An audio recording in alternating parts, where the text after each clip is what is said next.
श्री कृष्णा श्री कृष्णा श्री कृष्णा श्री कृष्णा। गुरुर्ब्रह्मा गुरुर्विष्णुः गुरुर्देवो महेश्वरः गुरुः साक्षात् परं ब्रह्म तस्मै श्री गुरवे नमः। तस्मै श्री गुरवे नमः। हरि ओम तत्सत्। நாரத பக்தி சூத்திரம் 19வது சூத்திரத்திலிருந்து 22வது சூத்திரம் வரைக்கும் படிக்கிறோம். நாரதஸ்து ததர்ப்பித அகிலாச்சாரத தத்விஸ்மரணே பரமவ்யாகுலதேதி अस्त्येवमेवं यथा व्रजगोपिकानां तत्रापि न माहात्म्यज्ञानविस्मृत्यपवादः। நேத்திக்கு நம்ம இந்த 22வது சூத்திரம் வரைக்கும் பார்த்திருக்கோம். அகில ஆச்சாரதா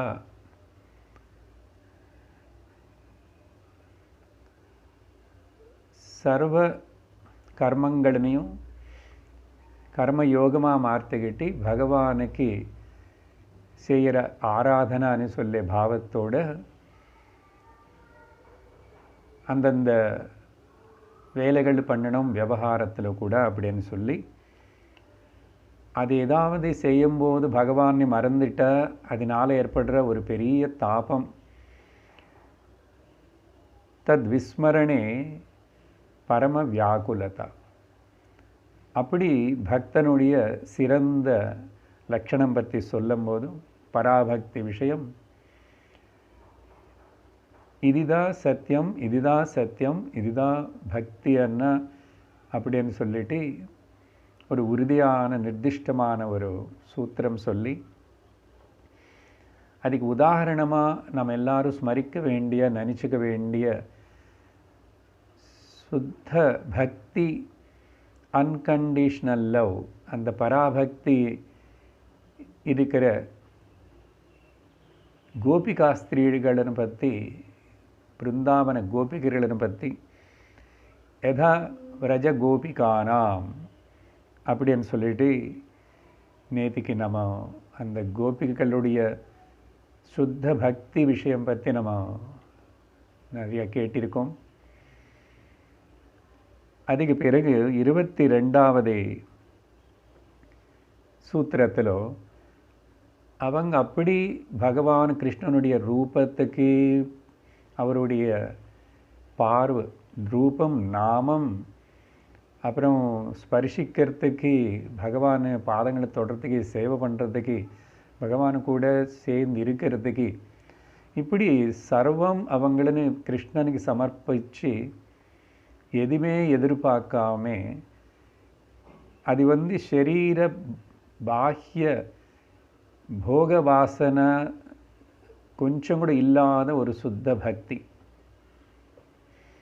அதனால் அப்படிப்பட்ட பக்தி செலுத்தும் போது சாதாரணமாக நம்மளுக்கு அந்த பக்தியுடைய நிலை நமக்கு எட்டாதனால சில பேருக்கு சந்தேகம் வரலாம்.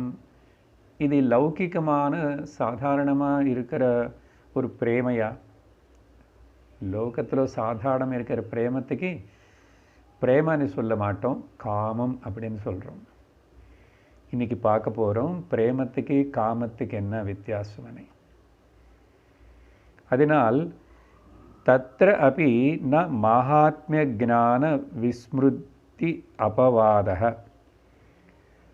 அப்படி அவங்க பாஹ்யமாக பார்க்கும்போது அவங்களுடைய வீடு கிரகம் வாசல் குழந்தைகள் குடும்பத்தின் கூட நிர்லட்சியம் பண்ணி சில வாட்டி கிருஷ்ணனுக்காக அவ்வளோ ஓடி ஓடி வர்றது இதெல்லாம் பார்க்குறோம். இந்த அட்டாச்மெண்ட் இந்த பிரேம பக்தி பிரேமக்கு தான் பக்தின்னு சொல்லணும்,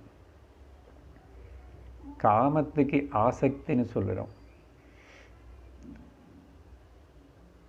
ஆனால் அவங்க எதுக்காக இப்படி செலுத்துகிறாங்க இவ்வளோ பக்தின்னு சொன்னால், மகாத்மிய ஞானம் என்ன, பகவானுடைய நிஜஸ்வரூபம் என்ன, பகவானுடைய தத்துவம் என்ன, அவருடைய பெருமை என்ன అనేది கோபிகாஸ்திரிகளுக்கு நல்லா தெரியும்.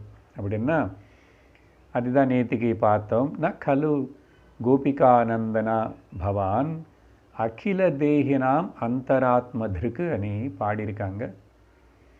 அப்போ அவங்களுக்கு சர்வாந்தர்யாமியான சர்வஜானான அனந்தனான அந்த பகவான் பரமாத்மா தான் எல்லாரும் ஹிருதயத்தில் இருக்கிற அந்த பரமாத்மா பகவானது இங்கே கிருஷ்ண ரூபத்திலோ இந்த கோகுலத்திலோ ஆவிர்பவிச்சு நம்மளை அனுகிரகம் பண்ணுறாருன்னு அவங்களுக்கு பகவானுடைய நிர்குண நிராகார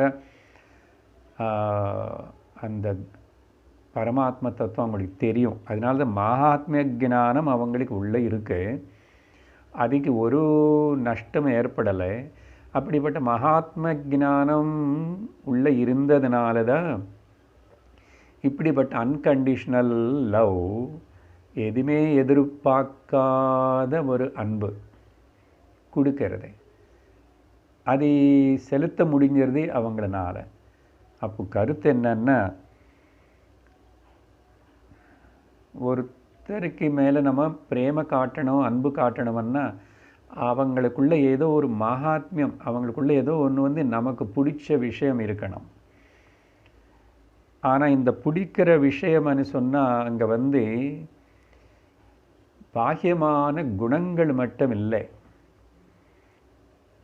அதுக்கு சம்பந்தப்பட்டு இவங்களுக்கு அந்த மகாத்ம ஞானம் தெரியாமல், பகவான்னு தெரியாமல் இவங்க சும்மா அப்படி பக்தி பிரேம காட்டலை, தெரிஞ்சுதான் காட்டுறாங்க. ஆனால் அவங்களுடைய இமோஷன்ஸ், உணர்ச்சிகள்னு ஆசைகள் சரீரம் மனசு புத்தி எல்லா சர்வத்தனையும் அந்த பரமாத்மா கிருஷ்ணனுக்கிட்ட அர்ப்பணம் செஞ்சுருக்காங்க. அதுதான் பூர்ண சரணாகத்தில்னா சுத்த பக்தின்னு சொல்லப்படுறது. இது இல்லைன்னா இந்த மாதிரி மகாத்மிய ஞானம் இல்லைன்னா என்ன అనేది இன்னைக்கு 23வது சூத்திரத்தில் சொல்கிறார் நாரதர். தத்விஹீனம் ஜாராணாமிவ, அந்த மகாத்மிய ஞானம் இல்லாத ஒரு அட்டாச்மெண்ட்டு பிரேமா, அது பிரேமாவாக இருந்திருக்காது, அது அப்போ காமமாக இருந்திருக்கணும். எப்படின்னு சொன்னால், லோகத்தில் பொதுவாக நிறைய சாதாரண லோகத்தில் இருக்கிற நம்ம எது பிரேமை நீங்கள் கூப்பிடுறோம், ஒன்று நான் ரொம்ப நேசிக்கிறேன், ஐ லவ் யூ, இது எல்லாமே கூட இங்கே அப்படிப்பட்ட சுத்தமான பக்தினி அன்கண்டிஷன் லவ்னு விவகாரத்தில் காட்ட முடியாது. ஆனால் எக்ஸப்ஷனலில் இருக்கே, காட்டலாம், ஞானிகளை காட்டுவாங்க. பட் சாதாரணமான ஒரு ஸ்திரீ புருஷருடைய சம்பந்தத்தில் அப்படி பண்ணுறது அசாத்தியமாக இருக்கு, கஷ்டத்தரமாக இருக்கு. இங்கே ஜாராணாமிவன்னு அர்த்தம் ஒரு சீக்ரெட் லவர் அப்படின்னு அர்த்தம். ஜாரா அப்படின்னா சம்ஸ்கிருதத்தில் சீக்ரெட் லவர், இங்கிலீஷில். அது புருஷனுக்கு வாழ்ந்துட்டுருக்கிற கல்யாணம் பண்ணியிருக்கிற பத்னி இருந்தால் கூட சீக்ரெட்டாக அவனுடைய மனசு வேறே இன்னொருத்த மேலே இருக்கிறதுன்னு சொன்னால் அதுக்கு பேர் ஜார புருஷ. அதே மாதிரி ஸ்திரீக்கு பதி இருந்தாலும் பதி கூட வாழ்ந்துட்டு இருந்தால் கூட மனசுக்குள்ள சீக்ரெட்டாக அவங்களுடைய அட்டாச்மெண்ட்டு ஆசை வேறு ஏதாவது புருஷன் மேலே வச்சுக்கிட்டு ஜார ஸ்திரீ. அதனால் இங்கே ஜாராணாம் விவான்னு சொன்னால் இந்த மாதிரி ஒருத்தர் மனசில் சீக்ரெட் லவர்னு வேறே வச்சுக்கிட்டு ஆனால் கூடி வாழ்கிறது வேறே மாதிரி. இங்கே இப்படி ஹிப்போக்ரிட்டிக் லைஃப் அப்படி ஆயிருக்கும் இவங்களுடைய கோபிகளுடைய பரம பக்தாளுடைய கதையெல்லாம் தத்விஹீனம் அந்த மகாத்மிய ஞானம் தெரியாமல் காட்டுறதுன்னா அது லோக விவகாரமான சாரீரகமான ஒரு ஆசை சரீரத்தினை அனுபவிக்கிறதுக்கு என்னுடைய சுகத்தினை நான் அனுபவிக்கிறதுக்கு எனக்கு இருக்கிற காமத்தினை தீர்த்துக்கிறதுக்கு ஒரு ஸ்திரீக்கு புருஷன் கூட புருஷனுக்கு கொடுக்குற ஸ்திரீயோட இருக்கிற சம்பந்தம் வந்து ஜாராணாமிவ லோகத்தில். ஆனால் எல்லாரும் அப்படி பண்ணுறாங்கன்னு சொல்லலை அர்த்தம். ஆனால் இப்படிப்பட்ட ஒரு பதி பத்னினி பாரியனை அவங்களோட அவங்க மேலே அன்பு காட்டுறான்னு சொன்னால் அந்த அன்பு தொடர்ந்து இருக்கிறதா? அவங்களுடைய சுகத்துக்குன்னு சொல்லிட்டு இவர் வாடுறாரா? எப்போ இவங்க அவங்கள விரும்புகிறாங்களோ இவரோட சாரீரிக சுகத்துக்கு தான் அவங்கள விரும்புகிறாங்க.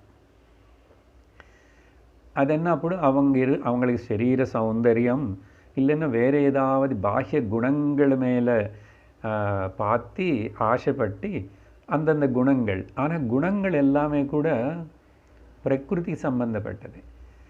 பிரகிருத்திலோ விக்ருதி ஏற்படுறது சகஜம். அப்போ எப்படி நம்புறது அந்த குணங்களனை? கல்யாணம் பண்ணிக்கும் போது முன்னாடி நினச்சிட்டு ஏதோ கொஞ்சமாக தெரிஞ்சதை பார்த்ததை பற்றி நினச்சிட்டு கல்யாணம் பண்ணிக்கிறோம். அதுக்கப்புறம் வாழும்போதும் நிஜமான வாழ்க்கையில் வரும்போது அவங்களுடைய குணங்கள் சிலதெல்லாம் நமக்கு தெரியாததெல்லாம் வெளிப்படும். அது மட்டும் இல்லை, இது முன்னாடி இருக்கிற குணங்கள் இப்போ கொஞ்சம் மாறிச்சு. அதுதான் பொதுவாக சுவாமி சொல்லுவார், ஒரு ஸ்திரீ புருஷனுக்குள்ள குடும்பத்தில் கல்யாணமாகி கொஞ்சம் நாள் ஆகி ரொம்ப நாள் ஆயிடுச்சு குழந்தைகள் எல்லாம் இருந்தால் கூட இந்த 45லேருந்து 50 வயசுக்குள்ள 50 ஸ்திரீகளுக்கு 50லேருந்து 55க்குள்ளே இந்த இவங்க 2 பேருக்கு நடுவில் நிறைய மிஸ் அண்டர்ஸ்டாண்டிங் வரும். ஏன்னா அங்கே எல்லாமே இந்த பாஹ்யமான அட்ராக்ஷன் எல்லாம் போயிடுது. இப்போது எந்த மகாத்மியம் பார்த்து என்ன பெருமை பார்த்து அவங்கள நானும் நேசிக்கணும், அவங்களுக்கு கூட அன்பாக இருக்கணும், ஒருத்தருக்கு ஒருத்தர் சேவை பண்ணணும். இந்த சேவை பண்ணுறதுன்னு சொன்னால் பத்னி மட்டும்தான் பத்திக்கு சேவை பண்ணணும்னு அவசியம் இல்லை. பத்தி கூட பத்னிக்கு சேவை பண்ணணும்னா அப்படிப்பட்ட ஆதரவு. நான் உனக்கு எதுவுமே எதிர்பார்த்து நீ இப்போ அழகாக இருக்கன்னையோ இல்லைன்னா இப்போ நீ வந்து உனக்கு இருக்கிற அப்படி குணங்கள் வந்து நான் முதல்ல பார்க்கும்போது இருக்கிற குணங்கள் மேலே இன்னும் குணங்கள் நல்லா வளர்ந்துச்சனோ அப்படின்னு நான் அன்பாக உன்னை வந்து பிரேமையாக பார்க்குறதில்ல. நீ பகவத் ஸ்வரூபந்தா, நீ ஆத்மஸ்வரூபந்தா. அப்படின்னு நான் எதுவுமே எதிர்பார்க்காம உனக்கு நான் அன்பு காட்டுறேன். ஒன்றும் அதே அன்போடு அப்படியே மதிப்போடு அதே கௌரவத்தோடு நான் ஒன்று பார்க்குறேனேது லோகத்தில் நடக்கிறதா எக்ஸ்பெக்ட் பண்ண முடியுமா? நம்ம நாட்டு பொறுத்த வரைக்கும் அட்லீஸ்ட் பரவாயில்ல, எப்படி ஆனால் கூட சாகிற வரைக்கும் சேர்ந்து வாழுறாங்க. ஏன்னா அப்படி ஒரு நியமத்துக்கு நம்ம கட்டுப்பட்டிருக்கோம் நம்ம நாட்டில். அது நம்மளுக்கு எவ்வளவோ பிரயோஜனகரமாக இருக்குது. வெளிநாட்டில் இதனால் பல பிரச்சனைகள் இருக்குது. ஆனால் இப்படி வாழும்போது என்ன ஆகிடுதுன்னா இன்னுமே வயசாகிடுது. இப்போ இந்த வயசான காலத்தில் நான் இவங்களை விட்டுட்டு இவங்களும் இல்லாமல் அப்போ எனக்கு யார் பார்த்துக்குவாங்கன்னு சொல்லிட்டு அப்போது என்ன அது அட்ஜஸ்ட்மெண்ட்டு தான். வி அட்ஜஸ்ட், ஒருத்தனை அண்டர்ஸ்டாண்ட் பண்ணிக்கிட்டோம். அவங்க அங்கே இப்படி தான், இவங்க நான் இப்படி தான் சொல்லிட்டு அவங்க வாழ்க்கை அவங்க வந்து கூடியிருந்தால் கூட managing and adjusting and living. பார்த்தீங்களா? ஸோ இது அட்லீஸ்ட் இந்த managing and adjusting and living it self is called ஒரு மகாத்மியம் தெரிஞ்சுக்கிட்டு வாடுற மாதிரி தான் வாடுறோமே சேர்ந்து. வெளிநாட்டில் மாதிரி நம்ம டக்குன்னு டைவர்ஸ் எடுத்து அது நம்ம நாட்டில் கூட. அதனால தான் நான் இப்போ சொன்ன அந்த வயசு இருக்க 45 to 55 நடுவில் தான் நிறைய டைவர்ஸ் கூட நடக்கும். ஆமாம், நிறைய ப்ராப்ளம்ஸு, ஸ்ப்ளிட்டு, டைவர்ஸ் எல்லாம் நடக்கிறது அந்த சமயத்தில் தான். ஏன்னா பாஹ்ய இந்த ஞானம் இல்லாதனால ஒன்றும் முதல்ல நினைச்சது மாதிரி என்ன நம்முடைய அட்டாச்மெண்ட் எல்லாம் அட்ராக்ஷன் எல்லாம் பாஹ்யமான சரீரத்துக்கு அவங்களுடைய எனக்கு என்னென்ன பண்ணுவான், எனக்கு என்னென்ன கிடைக்கும். அன்றைக்கி சொன்னோம் இல்லையா, ஆத்மனஸ்து காமாய சர்வம் பிரியம் பவதி. அப்படி எதிர்பார்ப்பில் தான் இருக்கிறதுனால இது சுத்த பக்தி சுத்த பிரேமம் ஆகாது. சுத்த பக்தி சுத்த பிரேம இன்னும் வளர்ந்துட்டே இருக்கணும்னு சொன்னால் அது ஒரு சத்தியமான வஸ்துவில் தான் இருக்க முடியும். ஆனால் இங்கே முன்னாடி இருக்கிற நம்முடைய பாரியா பத்தினி குழந்தைகளாவது இது எல்லாமே சத்தியமான வஸ்து இல்லை, நித்தியமாக இருக்க போகிற வஸ்து இல்லை. சொன்னோம் இல்லையா, குணங்கள்னால நிறைய மாற்றங்கள் பிரகிருத்தினால, பிரகிருத்தில் விக்ருதி சகஜம்னால அந்த பிரகிருத்தில் ஏற்படுற விக்ருதிகளை நம்ம ஏற்றுக்கிட்டு ஒத்துக்கிட்டு அது அப்படியே ஆஸ் இட் இஸ் ஆக்செப்ட் பண்ணி இது பகவத் ஸ்வரூபந்தான், எல்லாருக்கு அந்தர்யாமியாக பகவான் தான் இருக்கார், அந்த பகவானுக்கு தான் நான் சேவை பண்ணுறேன், இவங்களுக்கு நான் பார்த்துக்கிறேன் செயல். அதனால தான் நம்ம நாட்டில் தர்ம பத்னி கல்யாணம் ஆனதுக்கப்புறம் அந்த தர்மத்தில் சேர்ந்து நடக்கிறதுக்காக இருக்கிற தர்ம பத்னி. அப்படின்னா பர்த்த தர்மம் தெரிஞ்சிருக்கணும், பர்த்த தர்மத்தை அனுசரிச்சுட்டு இருந்தால் கூட வர அந்த பாரிய சக தர்மச்சாரிணி, பாரியக்கு பேர். அதனால இந்த அறிவு இல்லாதனால, இப்படிப்பட்ட ஒரு விஷயம் தெரியாதனால தான் மனசில் தாபம், குடும்பத்தில் பிரச்சனைகள், கவலைகள், அப்புறம் துக்கம், இந்த ஆக்செப்டன்ஸ் இல்லை. ஏன்னா மகாத்மியம் எதுவுமே பார்க்கல, ரொம்ப பேஸ் லோயர் லெவலில் விஷயம் பார்க்குறது. சரி, இப்போது அதனால் இந்த பிரேமக்கு காமத்துக்கு என்ன வித்தியாசங்கள்? மகாத்மியம் అనేది இந்த பாஹ்யமான லோக சம்பந்தங்களுக்குள்ளே கூட பார்க்கலாம். அந்த மெச்சூரிட்டி வரணும் மனுஷனுக்கு. அந்த மெச்சூரிட்டி வர்றதுக்காக தான் வானப்பிரஸ்த ஆசிரமம்னு வச்சுருக்காங்க. அங்கே வரும்போது 2 பேர் ஒருத்தருக்கு ஒருத்தர் திரும்பி பாரியா பர்த்தா ஃப்ரெண்ட்ஸ் மாதிரி, குழந்தைகள் மாதிரி, இல்லைன்னா பிரதர் சிஸ்டர் மாதிரி ஒருத்தருக்கு ஒருத்தர் சகாயம் பண்ணிக்கிட்டு முடிஞ்ச வரைக்கும் அவங்கள மேலே அவங்க வேலை செஞ்சுக்கிற மாதிரி இருக்கிறது. தபஸ் பிரதானமாக, உபாசனா பிரதானமாக. இனிமேல் பாஹ்ய விஷயங்கள்னு உனக்கு என்ன குறை இருக்குது, எனக்கு என்ன பெருமை இருக்குது அப்படின்னு ஒருத்தர் சுற்றி காட்டுக்கிறது இந்த தூ மை அனி கபடி விளையாடுற ஆட்டம் இல்லை வாழ்க்கை. அதனால தான் வாழ்க்கை என்ன சொல்லுவாங்க, சுவாமிஜி அடிக்கடி சொல்லுவார், life is not a matter of logic. நல்லா பாருங்க, life is not a matter of argument or logic, or இன்னும் Swamiji life is not a matter of fact. அப்படின்னா இன்னும் இன்ஃபேக்ட் நான் ஒன்றும் பொறுத்துட்ருக்கேன், ஒன்று சமாளிச்சிட்ருக்கேன், இல்லைன்னா நான் எப்படி விட்டி போயிருப்பேன் அப்படின்னு அப்பப்போ அந்த கோபத்தில் வெளியில் சொல்கிறான். வெளியில் சொல்லலைன்னா கூட உள்ள இல்லை, அது உள்ளவும் இருக்கக்கூடாது, வெளியிலும் சொல்லக்கூடாது. அதுதான் அது பாரியாபரத்துடைய சம்பந்தம் ரொம்ப பவித்திரமானதை. அது ஒருத்தர் சகாயம் பண்ணிக்கிட்டு ஆத்தியாத்மிகமாக வளர்ந்து 2 பேரும் முக்தி அடையிறதுக்கு மியூச்சுவல்லி ஹெல்பிங் ஈச் அதற்காக தான் அந்த விவாகம் சம்பந்தம். அவங்க அப்படி தர்மமாக புருஷார்த்தங்களை மோட்ச புருஷார்த்தத்துக்காக வாழ்ந்துட்டும்போது குழந்தைகளின் பெற்றது கூட அந்த வேத சந்ததி சனாதன இந்த தர்மத்தை அனுசரித்து திரும்பி இது காப்பாற்றிட்டு பல ஜீவர்கள் இந்த சரீரம் மூலமாக பகவானுடைய அவருடைய சங்கல்பத்தினால் இங்கே பிறக்கிறாங்க. அதனால் நம்ம வீட்டில் பிறந்த, நம்ம கூட இருந்த எல்லா ஒரு சரீரம் மனுஷனும் பகவத் ஸ்வரூபம். இந்த பாவம் வச்சுக்கிட்டு இருந்தால் அதுக்கப்புறம் அவங்கள திட்டுறது, கோச்சிக்கிறது, அடிக்கிறது, அவங்கள ரொம்ப கேவலமாக பேசுறது, இப்படிப்பட்ட மனஸ்தாபங்கள் மனுஷர்களுக்குள்ளே வருமா? எதுக்கு வரணும்? ஆனால் அது வயசு வளர வளர இந்த மிஸ் அண்டர்ஸ்டாண்டிங் ஜாஸ்தி தான் ஆகிறது. அதுக்கப்புறம் சும்மா அட்ஜஸ்டிங் அண்ட் லிவிங் ஸ்வேர் ஆகிடுது. ஸோ என்ன சொல்கிறோம், life is not a matter of fact or logic my dear, life is a matter of love. இங்கே அந்த லவ் அనే வார்த்தை பட்ட பக்தி. அப்போ அங்கே சாக்ரிஃபைஸ் இருக்கும்.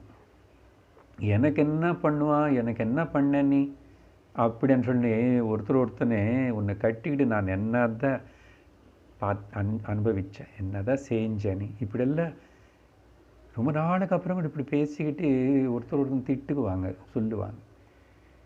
இதெல்லாம் சரியான பద్ధதி இல்லை. இப்போ தெரியணும் நம்ம எந்த நிலையில் இருக்கிறோம் இந்த பக்தி இல்லாத பற்றின கேட்கும்போதும். ஸோ இங்கே என்ன, இப்போது பிரேமக்கு காமத்துக்கு 4-5 பாயிண்ட்ஸை சொல்கிறேன். அப்போ இந்த சூத்திரத்துடைய அர்த்தம் நமக்கும். ஸோ சூத்திரம் என்ன, தத்விஹீனம் ஜாராணாம் இவ. அந்த அப்படி மனசில் சீக்ரெட் லவர் இருக்கணும்னு அவசியம் இல்லை. இங்கே நீ அன்பு காட்டுறதில்ல, நீ செய்ய வேண்டிய டியூட்டி பண்ணுறதில்ல, நீ கொடுக்க வேண்டிய மதிப்பு கொடுக்கறதில்ல அவங்கள, நீ ஓகே மனுஷனா ட்ரீட் பண்ணுறதில்லை. இப்படி இருந்தால் கூட இந்த ஜாராணாம் இவ மாதிரி தான். பிகாஸ் சீக்ரெட் லவர் இதெல்லாம் என்ன, கொஞ்சம் வயசானதுக்கப்புறம் என்ன இருக்குமா, யாருக்கு அட்ராக்ஷன் இருக்கும்? வயசாக சரீரங்கள் எல்லாமே வயசாகும்போது என்ன அதை அட்ராக்ஷன் இருக்கும்? ஒன்றும் இல்லை, போயிடும், அது கிராஜுவலாக குறைஞ்சி போயிடும். But still that we are living together means அந்த பாண்ட், அந்த பிரேமை இங்கே அது எப்படி இருக்கணும். சரி, இந்த 2 டிஃபரன்ஸ் தெரிஞ்சுதான் நமக்கு கொஞ்சம் நம்மளை சரி பண்ணுறதுக்கு வாய்ப்பு இருக்கும். பிரேம முதல் லவ், அனதர் பக்கம் காமம்னா லஸ்ட்.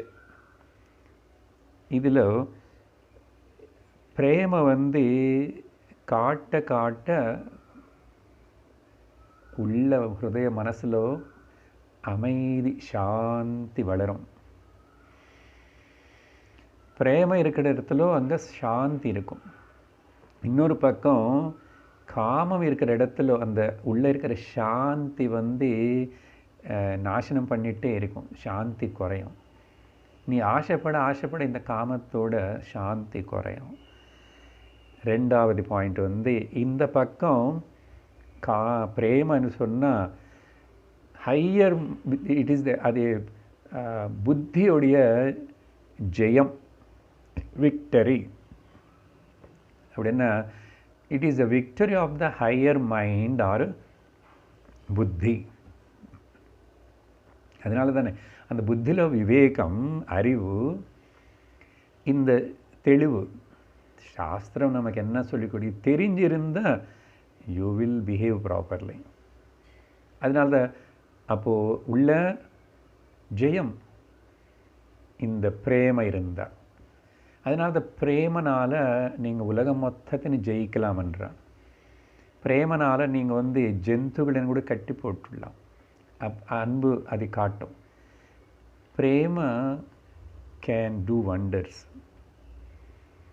பகவானே அப்படி கீழே இறக்கி வச்சு பக்தனுக்கு பின்னாடி பகவான் ஓடி வர மாதிரி செஞ்சிட்டு இருந்தா, அப்போது லோகத்தில் சாதாரண மனுஷன் நம்ம அதுதான் மகாத்மர்களுக்கு, சின்ன ஆத்மர்களுக்கு, வைஸ் பீப்புளுக்கு, அதர்வைஸ் பீப்புளுக்கு, அந்த ஞானிகள் மகாத்மாவுக்கு அப்படிப்பட்ட அன்பு, அன்கண்டிஷ்னல்லி தே லவ்.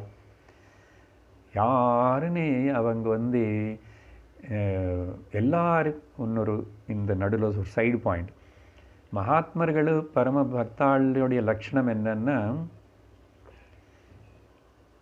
எல்லோருக்குள்ளே இருக்கிற நல்ல குணங்கள். ஏன்னா எல்லோருக்குள்ள ஏதோ ஒரு நல்ல குணங்கள் இருக்கும் கண்டிப்பாக.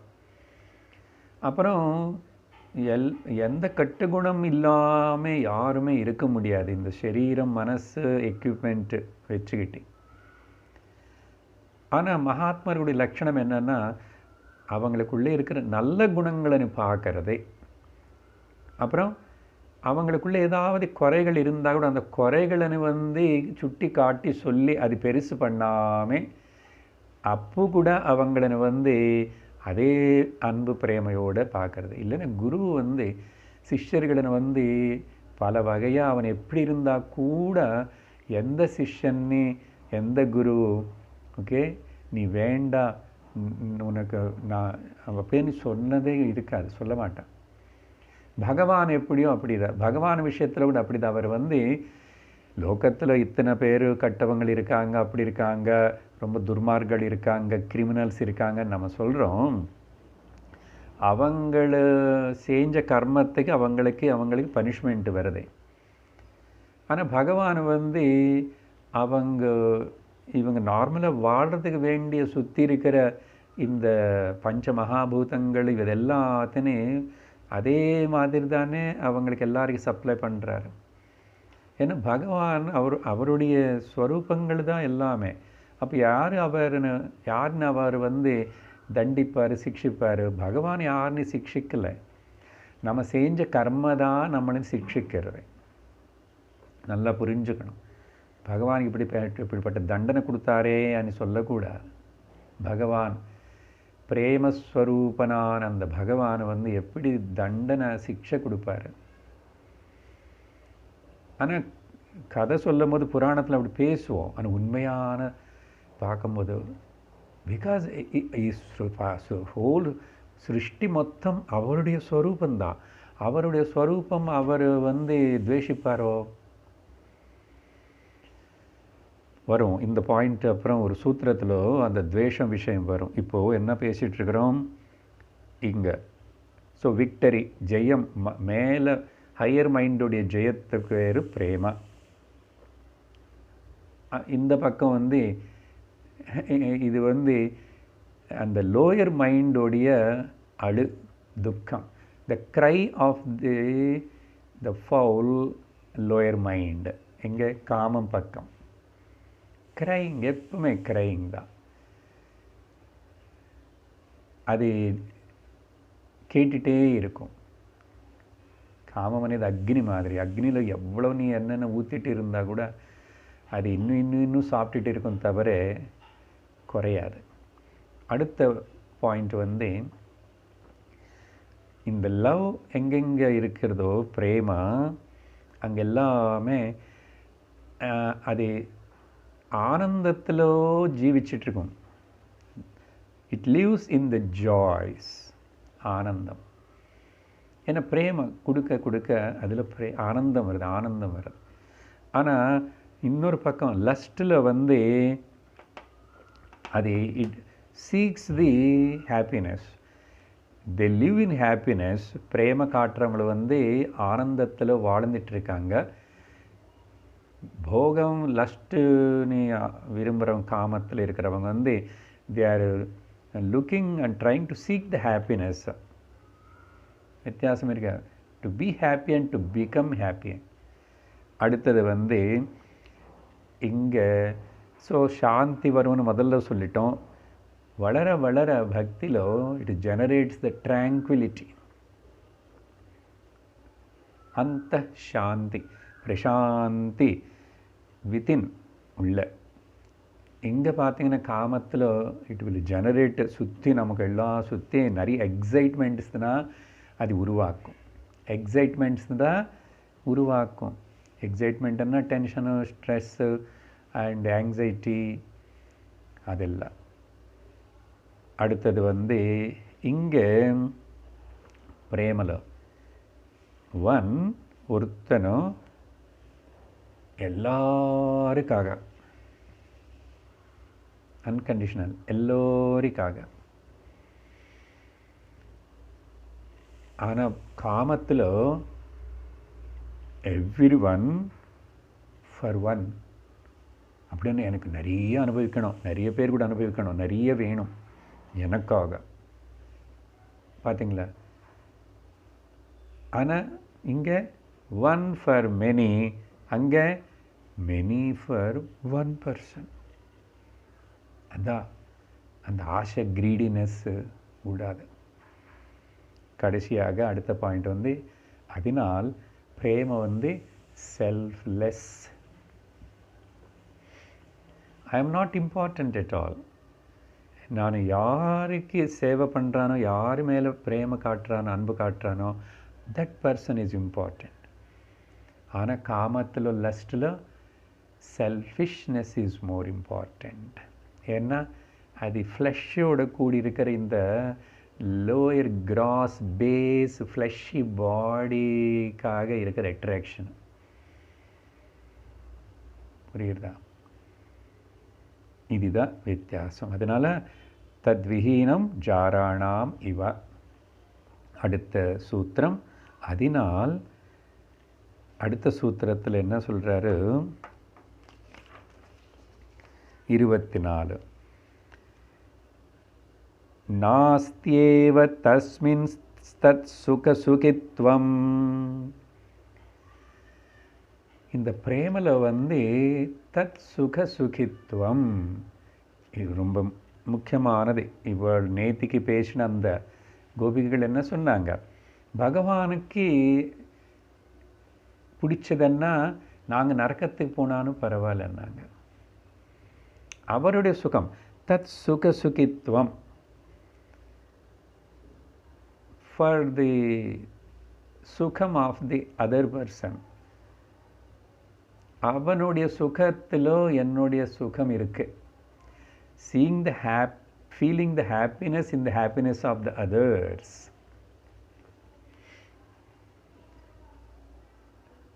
அது மாதிரி அடுத்தவங்கள சந்தோஷத்தை பார்த்து நம்ம சந்தோஷப்படணும், பொறாமைப்படக்கூடாது. நம்முடைய செயலினால், நம்முடைய பேச்சினால், நம்முடைய எல்லா ஆக்ஷன்ஸ்னால் அடுத்தவங்கள சுகமாக ஆனந்தமாக சந்தோஷப்பட்டாரா? அது முடியாது சார். இந்த லோகத்தில் நம்ம எவ்வளோ நல்லது பண்ணால் கூட அப்படியெல்லாம் சந்தோஷப்பட மாட்டேன். இது கூட குடும்பத்தில் சொல்லிக் கொடுங்க. நான் எவ்வளோ பண்ணாலும் சரி, நீ எப்படி குறை சொல்லிகிட்டே இருப்பேன், உன்னை சந்தோஷப்படுத்தவே முடியாது. இப்படியெல்லாம் பேசிக்கிட்டு ஏன்னா உள்ள புத்தியில் பக்குவத்தை வரலை, புரியலை விஷயம் இல்லை. அதனால் அன்கண்டிஷனல் லவ் అనేదికి இங்கே ஒரு அர்த்தம் இந்த சூத்திரத்தில்.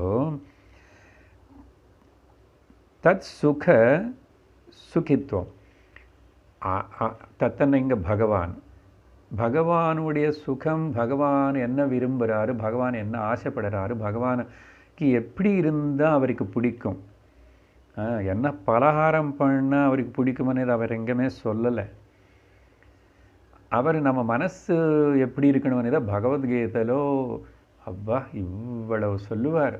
இப்படிப்பட்ட மனசு, இப்படிப்பட்ட பாவனை, இப்படி இருக்கிறவன் தான் எனக்கு பிடிச்ச பக்தனும், என்னை பக்தனை நான் இப்படி இருக்கணும், அதுதானே பக்தி அப்படின்னு சொல்லிட்டு அந்த மனோபாவம், மனசில் இருக்கிற சுத்தத்தினை பற்றி தான் பகவான் பல இடத்துல எங்கே பேசினான்னு அதே தான் பேசப்படுறது. இப்போ அப்போ அந்த மாதிரி நாம் இருந்தால் தானே பகவானுக்கு பிடிக்கும். பகவானுக்கு பிடிச்ச ஒரு மனிதனா பக்தனா நான் இருக்க வேண்டாமோ? நானா ஏதோ நான் சொல்லிட்டு பக்திக்கு நானே ஒரு அர்த்தம் கொடுத்துக்கிட்டு நான் பெரிய பக்தனன்னு சொல்லிட்டு இன்றைக்கி வில் ஃபீல் ஸோ பேட். ஐயா, நமக்கு அசலை கிட்ட பக்தி இருக்குது, நம்ம பக்தாளன்னு சொல்லிக்கிறதுக்கு நமக்கு ஏதாவது தகுதி இருக்கான்னு தோணும். இப்போ தெரியணும் பக்தி பகவான் சொல்கிற அந்த குணங்கள். அதனால் பகவத்கீதையில் இது எல்லாம் விஸ்தாரமாக சொல்லப்பட்டிருக்கு. இங்கே சூத்திர ஃபார்ம்லன்னு கொஞ்சம் கொஞ்சமாக தான் ஞாபகப்படுத்திக்கிட்டு போகிறோம். என்ன சொல்கிறாரு? தத் சுக சுகித்வம் தஸ்மின். அந்த பரம பிரேமలో, అద్వైత భక్తి ప్రేమలో, జ్ఞాని భక్తిలో யார் மேலே அந்த பகவான் மேலே பிரேம காட்டுறோமோ அந்த பகவானுக்கு பிடிக்கணும். பகவானுக்கு பிடிச்சதா இல்லை అనేది எப்படி தான் சார் தெரியும் நம்ம? ஏன்னா எந்த பகவான் எந்த கோவிலோ நம்ம வீட்டில் வச்ச எந்த விக்கிரகமும் எந்த ரூபமும் உருவம் பேசுறதில்லை. அவருக்கு விநாயகருக்கு அருகம்புல்லி பிடிக்குமனு நம்ம தான் யாரோ சொல்லி வச்சுக்கிட்டு அப்படி பெரியவர்கள் சொன்னாங்கன்னு சொல்லிக்கிறோம். ஓகே, பகவானுக்கு பக்தன் தான் வேணும் தவிர பக்தனு கொடுக்குற பொருட்கள் தேவையில்லை. முதல் பாயிண்ட். பக்தன் வேணுமன்னு அப்புறம் என்ன? பக்தன் என்ன? அந்த சரீரம் மாம்சம் பஞ்சபூதங்களால் செய்யப்பட்டதா? இல்லை. பக்தனுக்குள்ளே இருக்கிற மனசு எனக்கு வேணும். அதனால தான் அந்த மனசுனே இவனும் எனக்கு சமர்ப்பணம் பண்ணணும். அந்த மனசு சமர்ப்பணம் பண்ணுற மனசு கெட்டுப்போன ஒரு மாம்பழம் மாதிரி படுசாக ராட்டனாக இருந்தால் நமக்கு பிடிக்குமா இருக்காது. மனசு மென்மையாக சுத்தமாக எந்த அழுக்கு இல்லாமல் இருக்கிற மனசு பிடிக்குமன்னார். அதுதான் வெண்ணெய். அது வேணுமன்றார் எனக்கு. அது வேணுமன்ன என்ன சார்? அது அந்த மாதிரி குணங்கள், மனசு சுத்த மனசு, சாத்விக மனசு, தெய்வீக மனசுன்னா என்ன இருக்கணும், அதிலோ அது உனக்கிட்ட இருந்தாவே நீ எனக்கு பிடிக்கும். அப்படி இருந்தால் இனிமேல் உன்னுடைய யோகமும் க்ஷேமமும் உன்னோட புருஷார்த்தமும் சர்வம் நான் பார்த்துக்கிறேன். உனக்கு நான் எல்லாமே சப்ளை பண்ணுறேன், சப்போர்ட் பண்ணுறேன், அனுகிரகம் பண்ணுறேன். பாருங்க, இப்போது இந்த பேசுறது இங்கேருந்து பேச வைக்கிறது, இந்த பேசுறது అనేది அந்த தெய்வனுடைய அனுகிரகம், ஈஸ்வரனுடைய சங்கல்பம், அனுகிரகம். வேறு இதெல்லாம் கூட கர்மம் செஞ்சு புண்ணியம் சேர்ந்து சம்பாதிச்சுக்கலாம். ஆனால் இந்த சத்சங்கம், பிரம்மஜான பரமாத்ம வித்யாவுடைய விஷயத்தில் இப்போ நீங்கள் கேட்குறதுக்கு கூட உங்களுடைய பிரயத்தனம் ஏதோ புண்ணியம் கர்மம் இல்லை, ஈஸ்வர அனுகிரகம். Please get this point today. ஈஸ்வரன் அனுகிரகம் பண்ணுறதுனால தான் நம்மள மேலே அவருக்கு எவ்வளோ கருணை ஏற்பட்டு அவருடைய கண்களுடைய வீக்ஷண கட்டாட்சம் நம்ம மேலே விழுந்ததுனால தான் நமக்கு இன்றைக்கி கேட்குறதுக்கு பாக்கியம். அதே மாதிரி இங்கே நின்று இந்த இன்ஸ்ட்ருமெண்ட் மூலமாக அவர் சொன்ன கருத்துக்களனி அவரே வேதங்கத்தினே இப்படி ஒரு பைப்பு மூலமாக, ஒரு டேப்பு மூலமாக இப்படி பேச வச்சுக்கிறார், அவரே பேச வைக்கிறார். அது அப்போது அவருடைய அனுகிரகம் தானே, அவருடைய சங்கல்பம் தானே. அதனால தான் உபனிஷத்தை சொல்ல தெய்வானுகிரக ஹேதுகம். என்னது? பும்சாம் அத்வைத வாசனா. ஒரு மனுஷனுக்குள்ள இந்த ஞானம் விஷயம், இப்படி தத்துவ விஷயம் கேட்கணுமனே ஆசை வருதுன்னா அது ஈஸ்வரனுடைய அனுகிரகனாலதான்றார். அது நம்ம கவனிச்சா உணர்ந்தால் போதும். சரி, என்ன சொல்லிட்டு இருக்கோம் இப்போ இங்கே? தத் சுக சுகித்வம்.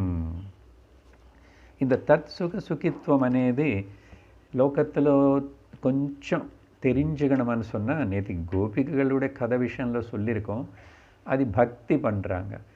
ஆனால் சாதாரணமாக தத் சுக சுகித்வம் అనేది వ్యవహారத்திலோ బాహ్య பிரபஞ்சத்திலோ சாதாரண மனுஷனு காட்ட முடியாது. ஞானிகள் மகாத்மர்கள் காட்டலாம், பக்தாள் காட்டலாம். சாதாரண மனுஷனையோ சொல்லணும்னு சொன்னால், அம்மா குழந்தை மேலே காட்டுற அந்த அன்பு, குழந்தைக்கு சுகமாக இருக்கணும், குழந்தைக்கு ஒன்றும் ஆகக்கூடாது, குழந்தைக்காக.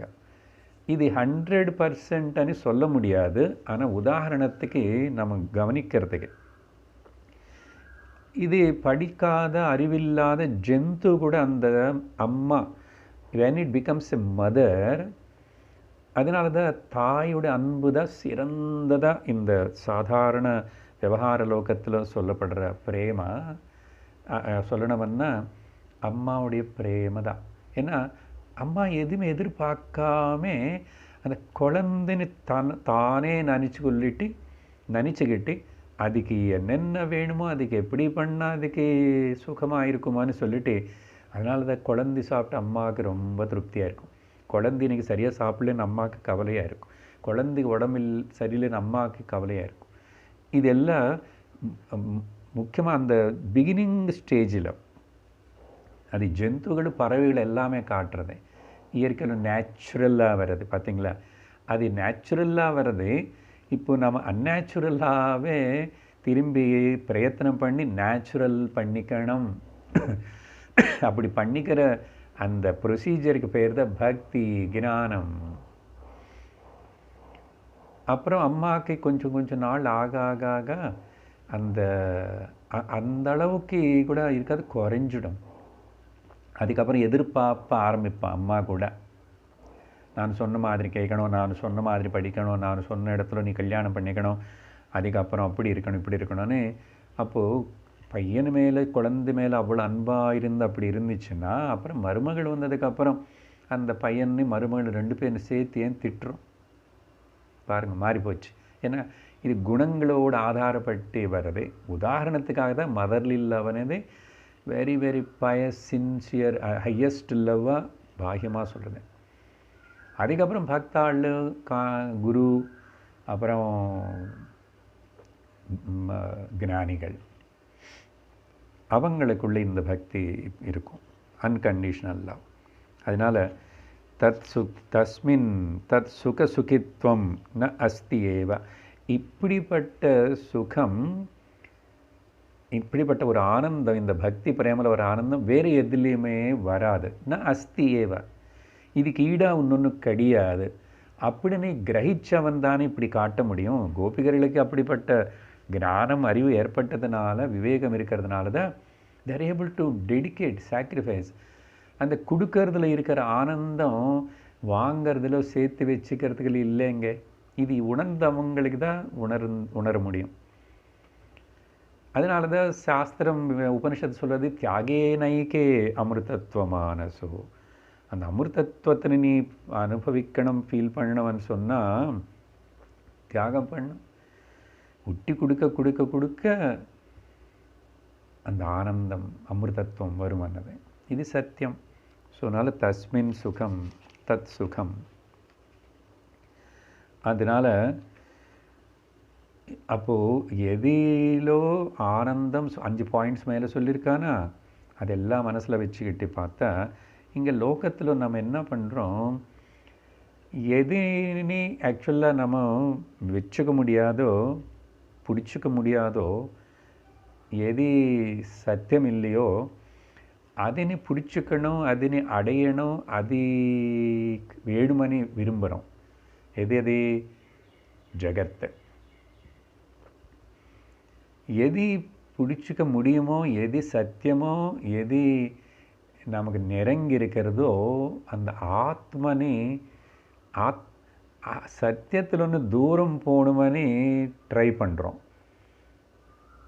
போயிட்டு அசத்தியத்துக்கு கிட்ட போய் விட்டுக்கணும்னு பண்ணுறோம். இதுதான் அக்ஞானம், மாயா. பாருங்க. ஆனால் நீ எவ்வளவாவது பிரயத்தனம் பண்ணும், இந்த லோகத்தில் நீ எதுனையும் பர்மனெண்ட்டாக வச்சுக்க முடியாது, பிடிச்சிக்க முடியாது, அதுக்கே ஒட்டிக்கிட்டு இருக்க முடியாது, எப்பவுமே அனுபவிச்சுட்டு இருக்க முடியாது. ஏதாவது எடுங்க, இந்திர பதவி வரைக்கும் சொல்லிட்டோம் இல்லையா.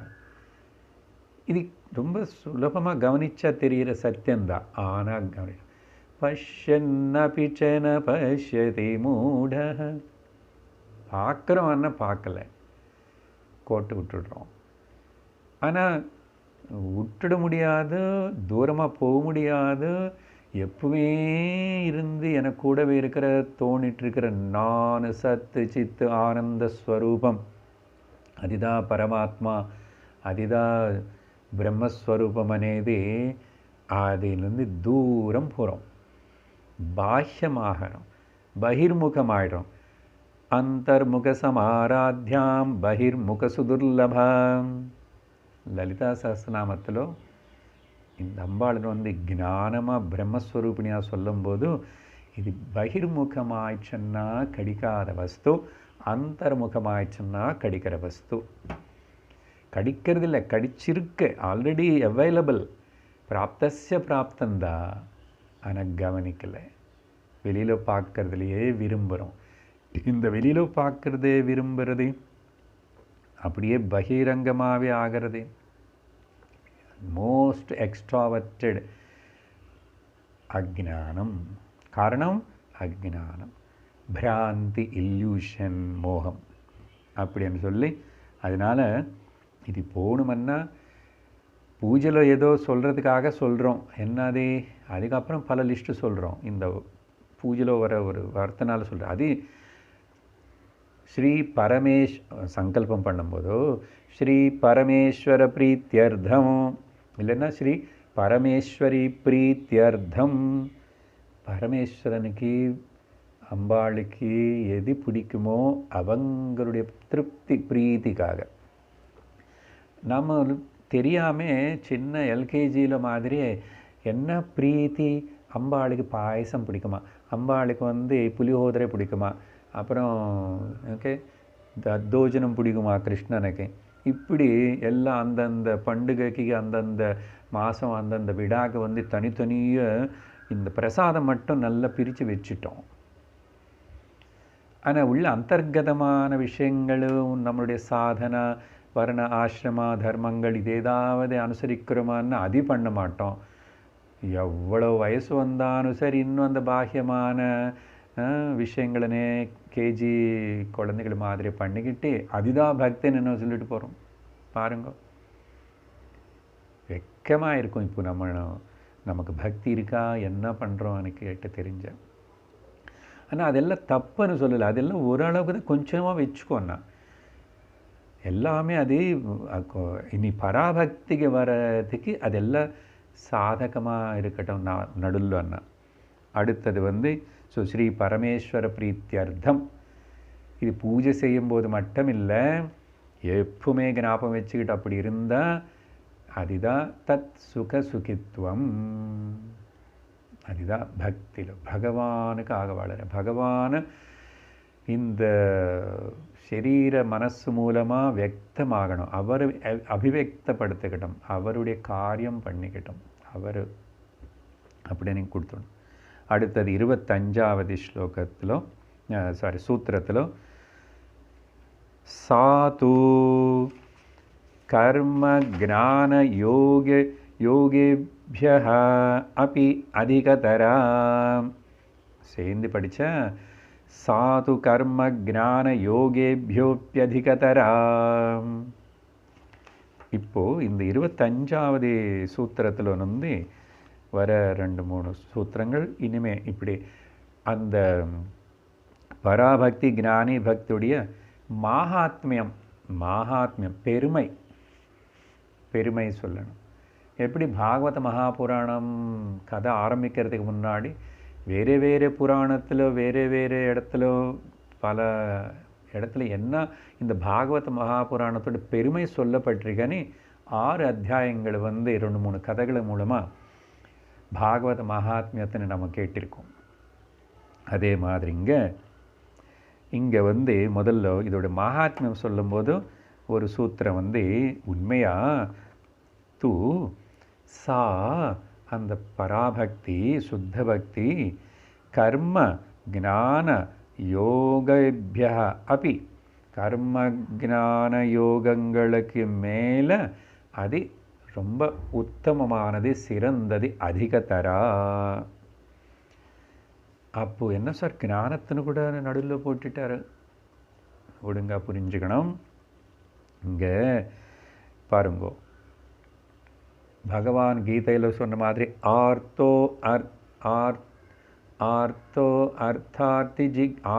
ஜிக்னாசுரர்த்தார்த்தி ஞானீச்ச பரதர்ஷபா. அங்கே ஒரு விதமாக பிரிச்சுட்டார். பக்தாள் லோகத்தில் மக்கள் என கேட்ட பல வகையாக வருவாங்க. அளந்துட்டே கஷ்டம் துக்கத்திலோ வருவான். அப்புறம் பணத்துக்காகவே ஆசைகளை நிறைவேறதுக்காகவே அர்த்தார்த்தியாக வருவான், ஆர்த்தனாக வருவான். அப்புறம் ஜிக்னாசுவா அசல் என்ன தெரிஞ்சுக்கலாம், ஹூ இஸ் காட் அப்படி இப்படின்னு சொல்லிட்டு கொஞ்சம் க்யூரியாசிட்டியோடு வருவான். அப்புறம் ஞானி கூட எனக்கிட்ட வருவான். இவங்க எல்லாரும் சேர்ந்து கடைசியில் அந்த பக்தி பரிபூர்ணமாக எனக்காக சமர்ப்பிக்கிற மாதிரி ஆகணும். ஞானி அண்ட் பக்தன் ரெண்டும் ஒன்று தான். அப்போது முதல் கர்ம யோகம்னு சொல்கிறோமா, எல்லாமே யோகந்தான். கர்ம இப்போ என்ன சொல்கிற சூத்திர கர்ம யோகம், அப்புறம் ஞான யோகம் அன்னார். ஸோ முதல்ல கர்மயோகம் பற்றி சொல்லும்போது இந்த புருஷார்த்தங்களில் சொல்கிற ஆர்த்த அண்ட் அர்த்தா இவங்க 2 பேர் வந்து பக்தி செலுத்துகிறாங்க. ஆனால் அதில் துவைத்த பக்தி இன்னும் இருந்துகிட்ருக்கு, வேற்றுமை இருக்கு. பகவான் வேறு நான் வேறு. ஆனால் வந்து பராபக்திக்கு வர்றதுக்கு பகவானே தவிர நான் இல்லைனே இது வரமாட்டேங்குது இன்னும். அப்புறம் இந்த ராஜயோகம், யோகான்னா இங்கே அந்த டிசிப்ளின் பண்ணி மனசனை கட்டுப்படுத்திட்டு மைண்ட் கண்ட்ரோல் பண்ணி பல சாதனங்கள் செஞ்சு பல சக்திகளை சம்பாதிச்சு இது ஏதாவது செய்கிறதுன்னா அந்த யோகா மூலமாக கான்டெம்ப்ளேஷன் அந்த பிராண இதெல்லாமே அங்கேயும் துவைத்தம் இருக்கு. காட் இஸ் செப்பரேட், ஐ ஆம் செப்பரேட், ஐ ஆம் ஒர்க்கிங் ஃபார் த அந்த சக்திகள் வாங்கிறதுக்கு அதெல்லாம் செய்கிறதுக்கு நான் ஒர்க் பண்ணுறேன். அங்கேருந்து பாரோ பண்ணி வாங்கிக்கலாம் நான் அப்படியே. இதுதான் ராட்சசர்கள் எல்லாரும் கூட நிறைய தபஸ் பண்ணியிருக்காங்க. பார்த்திங்கன்னா அந்த தபஸ் என்ன சாதாரணமாக அப்படிப்பட்ட தபஸ் பண்ணி கடைசியில் என்ன ஆகுதுன்னா வரம் கேட்கறது. அந்த வரம்னால இந்த சரீரம் ரிலேட்டிவ்லி அதெல்லாம் தான் எவ்வளோ வரம் வாங்கினாலும் எவ்வளோ சக்தி இருந்தாலும் அந்தந்த எல்லா தானவர்கள் எல்லோரும் பண்ணதெல்லாம் ஜஸ்ட்டு ரிலேட்டிவ் வேர்ல்டு மித்யாதான். அதனால் யோகத்திலையும் துவைத்தம் இருக்கு. ஞானம்னு சொன்னார். இங்கே அர்த்தம் என்னன்னா ஞானம் மேலே பக்தி பெருசுன்னு சொல்லும்போது இங்கே ஞானம்னா ஜிக்னாசு. அதனால தான் நான் பகவத்கீதை ரெஃபர் பண்ணியிருக்கேன். ஜிக்னாசுரப்பி இவன் இன்னும் ஜஸ்ட்டு கேட்டிருக்கான். ஏதோ 4 அங்கங்க வார்த்தைகள் த காட் ஆமாம். ஸோ உபநிஷம் ஏதோ கொஞ்சம் கொஞ்சம் கேட்டதுனால ஜிக்னாசை வந்துச்சு. இந்த ஜிக்னாச பக்தியில் கூட let me know who is the God, where is the God, how will be என்ன அப்படி அப்படின்னு ஏதோ சாஸ்திரம் மேலே அது போய் கேட்கலாமாங்க, என்னமோ சொல்கிறாங்களாமா, சொல்லிட்டு இருக்குதாம்மா அப்படின்னு சொல்லிட்டு ஜிக்னாச க்யூரியாசிட்டியோடு வருவானே. அந்த லெவல் ஆஃப் ஞானம் தான். அட்லீஸ்ட்டு விசாரம் பண்ணணும், என்கொயரி பண்ணணும், தெரிஞ்சுக்கணும் அனி வரானே கடம்பே. அந்த லெவல் தான் இங்கே ஞானம்னு சொல்லப்பட்டது. நாட்டு பூர்ண ஞானம் இங்கே அப்படி புரிஞ்சுக்கணும். இல்லைன்னா அப்புறம் ஞானத்தின்னு கொண்டு போய் நின்னாடி தள்ளி போட்ட மாதிரி ஆகிடுமே. சரியான அண்டர்ஸ்டாண்டிங் பகவத்கீதா உபனிஷத்து இந்த விஷயங்கள் எல்லாம் பாகவதத்துடைய உள்ள கருத்துக்கள் எடுத்துக்கிட்டால் நல்லா புரிஞ்சுக்கோங்க கிளியராக. பக்தி அண்ட் ஞானம் both are one and the same. ஆனால் அது அதோட க்ரோத் டைரெக்ஷன் பார்க்கும்போதும் அங்கே ஆசிரியிச்சு சிம்பிளாக சொல்லணும்னா வேதாந்த வார்த்தையில் the whole world is nothing but the காட்னு சொல்லிட்டு ப்ரொசீட் ஆனால் அதுக்கு பேர் பக்தி. த ஹோல் வேர்ல்டு இஸ் மித்யா இல்யூஷன்னு சொல்லிட்டு பிரம்மம் விசாரம் பண்ண அதுக்கு பேர் ஞானம். Both leads to same goal. Mutually 2 வர சூத்திரங்களுக்குள்ளே நம்ம இன்னும் விவரம் பார்ப்போம். ஸோ இங்கே ஞானம்னு சொன்னால் ஜிக்னாசு ஞானி. அப்போ இவனுக்கு கூட காட் எங்கோ இருக்கானாமா, அது is like this is like that அப்படி என்னது சொல்கிறாங்கன்னு சொல்லிட்டு க்யூரியாசிட்டி வருவான். சாஸ்திரம் படிக்கிறான், சத் சங்கத்துக்கே வருவான். அப்போ இங்கே கூட சாதனை நடந்துகிட்ருக்க துவைத்தத்தில் இருந்துதான் சாதனை நடந்துகிட்ருக்கும் க்யூரியாசிட்டி. ஆனால் எப்போ அந்த ஞானம் மெச்சூர் ஆகிடுதோ, தத்துவமசி மகா வாக்கியம் கேட்டதுக்கு பிறகு அகம் பிரம்மாஸ்மியனே அபரோக்ஷ ஞானம் ஏற்படுறதோ அது அப்போ பூர்ண ஞானமாகிறது. அந்த நிலையில் அதுக்கு பேர் தான் பக்தி வருது, பராபக்தின்னு வருது. அதனால் இந்த பராபக்தி சிறந்த பக்தி இருக்கிற இடத்துல ஞானம் இருந்துதான் இருக்கணும். ஞானம் இருக்கிற இடத்துல பூர்ண ஞானம் இருக்கிற இடத்துல சிறந்த பக்தி இருக்கும். இது ரெண்டுத்தையும் செப்பரேட் பண்ண முடியாது.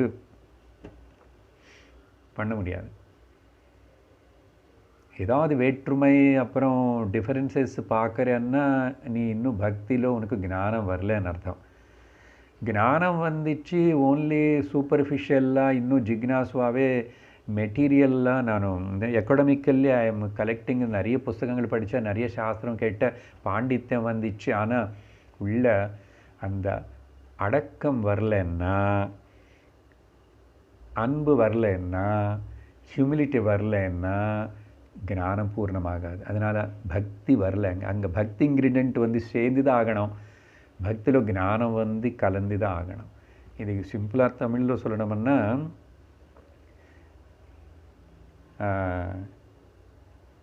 அடங்கி அடையணும், அடைஞ்சதுக்கப்புறம் அடங்கணும். You surrender and realise, or you realise and surrender. புரிஞ்சுதா இப்போ? ஸோ இது சொல்கிறது தான் இங்கே அந்த தாரதமியம் சொல்லி பராபக்தினி ஞானமித பூர்ண ஞானம். ஆனால் கர்மா யோக அப்புறம் ஜிக்னாசு the middle stage of the ஞானம் இது எல்லாத்து மேலே சிறந்தது, அது அதிகதரா, that is the supreme most அப்படின்னு சொல்லி 26வது சூத்திரத்தில் ஏன் அப்படி சொல்கிறீங்க, காரணம் என்ன? பலரூபத்வாத், அது கொடுக்குற பலம், the final result. Final result இப்போ தானே சொல்லிட்டேன், ஃபைனல் ரிசல்ட் பராபக்தி வந்துச்சுன்னா அங்கே ஞானம் இருக்கு, இட் ஷுட் பி தேர். அது ஞானம் வந்துச்சுன்னா பூர்ண ஞானம் அங்கே பராபக்தி இருந்திருக்கணும். அதனால் 2 வேர்ட்ஸே தவிர பலரூபத்வாத். இப்போது அப்படின்னு அர்த்தம், நீ கர்மயோகம் மூலமாக சித்தம் சுத்தி பண்ணிக்கிட்டு, அப்புறம் உபாசன யோகம் மூலமாக ஏகாகிரத்தினை வளர்த்துக்கிட்டு, அப்புறம் ராஜயோகம் மூலமாக சரீரத்தினை மனசனை கொஞ்சம் எல்லாம் நிகிரகம் பண்ணி, இது எல்லாமே கூட அந்த ஞானி பக்தி அத்வைத பக்தினி சேரத்துக்கு மிடில் சாதனங்களாக இருக்குது. சாதனங்கள் இதெல்லாம் எது? கர்மயோக, ராஜயோக அண்ட் ஜிக்னாசு பக்தி யோக ஞானம். பராபக்தி அத்வைத ஞானத்துக்கு பலம், அந்த பலத்தினை கம்யத்தினை சேரத்துக்கு இதெல்லாம் சககாரமாக இருக்க தவிர அதெல்லாம் வேண்டாம், அதெல்லாம் தப்புன்னு சொல்லலை, நல்லா புரிஞ்சுக்கோங்க. They are only the intermediary stages. We have to cross and come இந்த நிலைக்கு வரணும். ஏன்னா இங்கே ஒரு வித்தியாசம், அந்த 3த்தில் நீங்கள் அதை செஞ்சிட்டு இந்த பராபக்தி ஞான சுத்த ஞான பக்தி ஞானி பக்திக்கு வரலைன்னா அது வராத வரைக்கும் உனக்கு இன்னும் அந்த துவைத பாவம் இருக்கிறதுனால அகங்காரம் உதைச்சிட்டே இருக்கும். நான் பண்ணுறேன், நான் செய்கிறேன், நான் சாதிச்சேன்னு, என்னால் பண்ண முடிஞ்சது, அப்படி இப்படின்னு சொல்லிட்டு அந்த துவைத்தம் இருக்கும். சரியா? அப்போ துவைத்தம் இருக்கிற வரைக்கும் கடவுள்னு வேறாவும் நானும் வேறாவும் பார்க்குறேன் தவிர அகம் பிரம்மாஸ்மி அந்த ஏகத்துவ ஞானம் ஐக்கியம் வராது. அகங்காரம் மிச்சம் இருந்துகிட்டே இருக்கும். அதனால தான் கர்ம யோகத்திலோ கர்மலோ பிரஷ்டன் இருக்கான், யோகம் செஞ்சு அதிலும் பிரஷ்டன் இருக்கான். ஆனால் எங்கேயுமே சாஸ்திரத்திலோ ஞானி பிரஷ்ட பக்த பிரஷ்ட இல்லவே இல்லை. ஏன்னா இந்த நிலைக்கு வரும்போது யூ கெனாட் ஃபால், அந்த மாதிரி அந்த கன்ஃபர்மேஷன் இருக்கும். ஸோ அதனால் பலரூபத்வாத், இட் இஸ் கிவிங் த பூர்ண பலம். அங்கே திரும்பி பூர்ண பலம்னா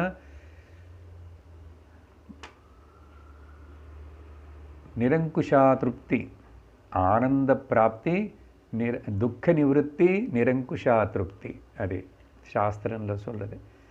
இந்த அபரோக்ஷ ஞானம் ஏற்பட்டதுக்கு அப்புறம் வர நிரங்குஷா திருப்தி, துக்க நிவத்தி, இப்படிப்பட்ட பலத்தினை அது கொடுக்கறதுனால அதே அல்டிமேட் ஃபைனல் கோலாக இருக்கிறதுனால பலரூபத்வாத்து இந்த பக்தி ரேவ கரியசியனே விவேக சூடாமணியில் சொன்னார நேற்று கூட ஞாபகப்படுத்திக்கிட்டோம். அடுத்தது 27வது சூத்திரம். இங்கே இப்போது ஈஸ்வரஸ்யாபி அபிமானத்வேஷித்வாத் தைன்யப்பிரியத்வாச்ச. இந்த சூத்திரம் ஜஸ்ட் கொஞ்சமாக கவனிப்போம். பகவான் இங்கே 2 விஷயங்கள் சொல்லப்பட்டது. ஈஸ்வரனுக்கு கூட இந்த அபிமானம் అనేది இருந்தால் அவருக்கு பிடிக்காது. எதுக்கு பலரூபத்வாத்து? இப்போ என்ன சொன்னோம் மேலே, அபிமானம் அப்புறம் அகங்காரம் போகாது துவைத்தம் இருக்கிற வரைக்கும்னு சொன்னதுனால. ஆனால் பலரூபம் கொடுத்தாச்சுனால இப்போ பலம் எதுக்கு அப்படின்னா அபிமானம் துவைத்தம் அந்த டிவிஷன் அகங்காரம் இருந்த பகவானுக்கு பிடிக்காதாமா. துவேஷித்வாத் ஈஸ்வரனுக்கு கூட பகவானுக்கு கூட அபிமானம் நேற்றுக்கு சொன்ன ஒரு வார்த்தை, அது நெக்ஸ்ட் கிளாஸ் நான் நாளைக்கு எலாபரேட் பண்ணுறேன். அபிமான துவேஷித்வாத். இன்னொன்று அந்த ஹியூமிலிட்டி, ஹம்பிள்னஸ், சரண்டர், தைன்ய பிரியத்வாச்ச. 2 விஷயங்கள். இந்த 2 ஹெட்டிங்ஸ் நாளைக்கு நம்ம விசாரணை செய்கிறோம். ரொம்ப முக்கியம். ஒரு பக்கம் பகவானுக்கு அகங்காரம், அபிமானம் இருந்தால் பிடிக்காது. அந்த ஹியூமிலிட்டி, ஹம்பிள்னஸ், சரண்டர் அண்ட் பணியோடு இருக்கிறதே அதுதான் பகவானுக்கு பிடிக்கிறதுனால தட் இஸ் த திங். அதுதான் நம்ம அடைய வேண்டியதுன்னு நம்ம எல்லோரும் தெரிஞ்சுக்கணும். நாளைக்கு மேலும் விசாரணை செய்கிறோம். ஓம் பூர்ணமதః பூர்ணமிதம் பூர்ணாத் பூர்ணமுதச்யதே பூர்ணஸ்ய பூர்ணமாதாய பூர்ணமேவாவசிஷ்யதே. ஓம் சாந்தி சாந்தி சாந்தி. ஹரி ஓம் ஸ்ரீ குருப்யோ நமः. ஹரி ஓம். ஹரி ஓம் தத்சத்.